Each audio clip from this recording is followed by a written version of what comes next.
Ya, Bismillahirrahmanirrahim. Assalamualaikum warahmatullahi wabarakatuh. Eh, Waalaikumsalam warahmatullahi wabarakatuh.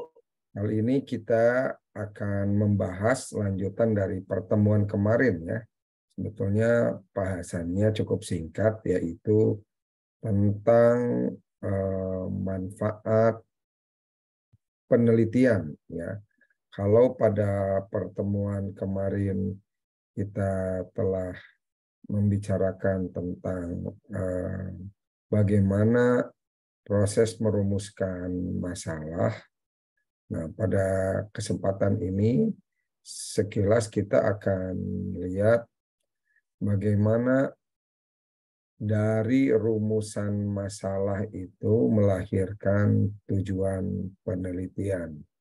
Ya, di sisi lain juga kita pahami bahwa tujuan penelitian itu juga menggambarkan bagaimana penyelesaian dari berbagai pembahasan yang muncul pada rumusan masalah. Ya.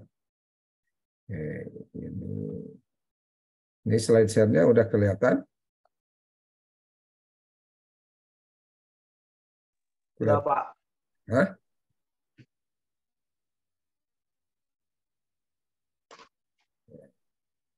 Kita ulangi. Ya, jadi pada pembahasan kemarin kita ingat rumusan masalah itu ada bersumber dari apa yang disebut batasan masalah. Di sisi lain, batasan masalah diambil dari identifikasi masalah. Jadi setelah kita mengidentifikasi berbagai masalah di tempat penelitian, kita pastikan selanjutnya dari rangkaian identifikasi masalah yang ada, kita tetapkan mana masalah yang paling utama berbentuk batasan masalah.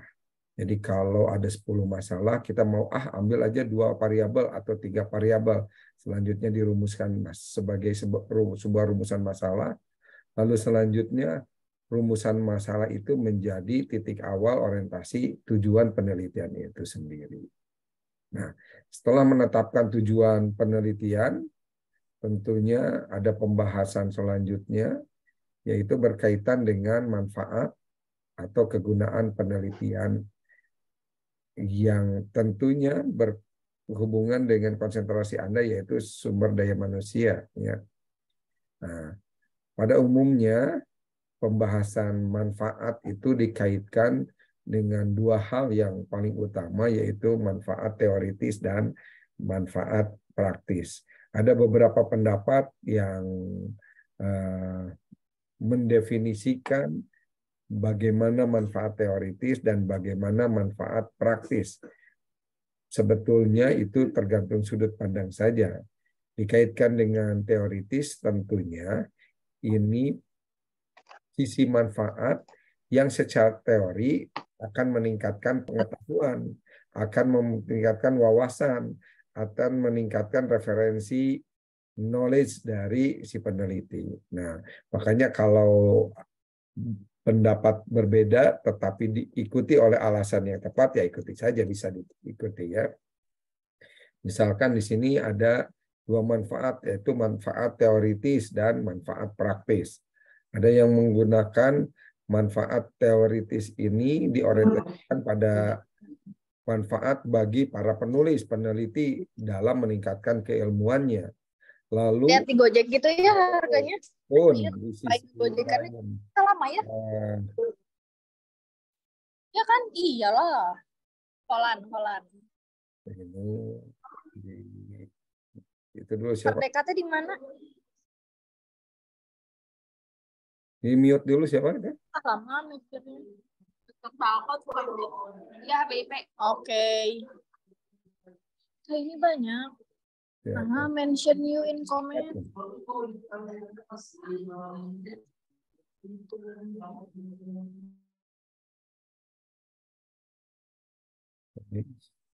di mute dulu ya. Tolong yang lain. Yang ini Alfat siapa? Barusan. Oke. Jadi dari sisi kembali ya tadi, dari sisi manfaat ada dua manfaat utama, yaitu teoritis dan praktis. Secara teoritis, orientasi utamanya adalah manfaat bagi para penulis dan akademisi. Nah, kita lihat kalau contoh yang ada di gambaran di buku pegangan Anda juga bisa dilihat. Selain itu, manfaat praktis adalah manfaat yang bisa didapat dari penelitian Anda. Tentunya ketika ada meneliti, di samping manfaat bagi Anda, juga bermanfaat bagi perusahaan yang bersangkutan, ya, tempat penelitian atau juga lembaga ataupun organisasi tempat meneliti. Nah, kalau Anda sebagai penulis juga bekerja atau beraktivitas aktif di perusahaan tersebut, tentunya ini akan memiliki manfaat praktis lainnya, sehingga Anda bisa mengimplementasikan temuan-temuan ini menjadi sebuah langkah-langkah yang diorientasikan pada perbaikan, pada pengembangan, pada hal-hal yang sebelumnya dianggap sebagai sebuah masalah, ya. Jadi manfaat praktis jika si penulis itu bekerja di tempat yang bersangkutan atau beraktivitas di tempat yang bersangkutan, tentunya bisa mempraktekkan teori-teori atau manfaat teori yang sebelumnya. Nah, untuk manfaat praktis lainnya, ada yang menyebutkan manfaat praktis juga bermanfaat bagi peneliti selanjutnya, bisa juga manfaat teoritis bermanfaat bagi peneliti selanjutnya. Kalau si peneliti selanjutnya mendapatkan manfaat dari fungsi penelitian ini, tentunya akan menjadi nilai manfaat tersendiri dalam hal teori. Tetapi kalau sisi manfaat praktisnya ini menjadi tumpuan penelitian selanjutnya, misalkan menjadi referensi, menjadi acuan, ataupun hal-hal lainnya yang berkaitan dengan penelitian, tentu ini menjadi ruang lingkup manfaat praktis bagi peneliti selanjutnya. Oke, kita lihat contoh di di buku yang ada, ya. Kita lihat mana sebentar. Nah, ini.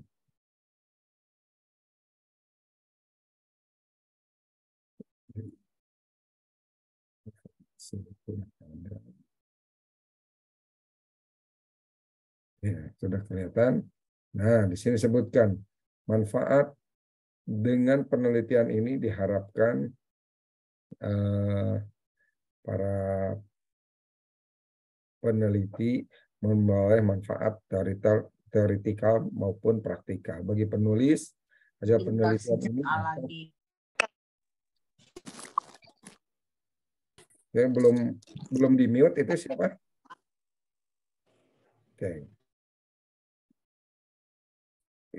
Sebagai kajian ilmu pengetahuan, penambahan wawasan, pengembangan teori, dan pendalaman ilmu pengetahuan di bidang manajemen sumber daya manusia yang tentunya berkaitan langsung dengan judul yang ada.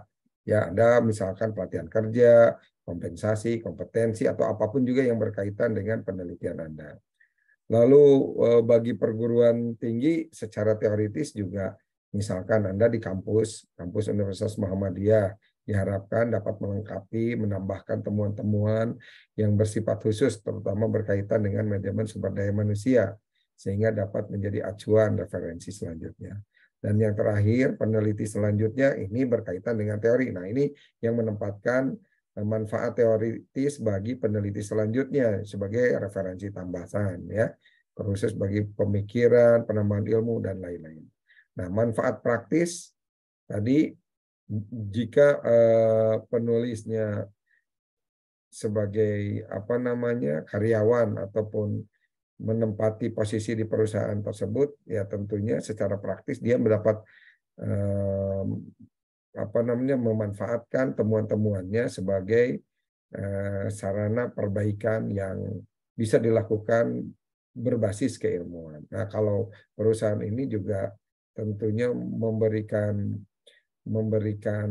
manfaat, ya, si penelitian ini bagi perusahaan, terutama dalam hal perbaikan terhadap fenomena masalah yang ada di perusahaan tersebut sehingga secara praktis bisa dipraktekkan. Nah, itu mungkin yang berkaitan dengan manfaat penelitian, ya.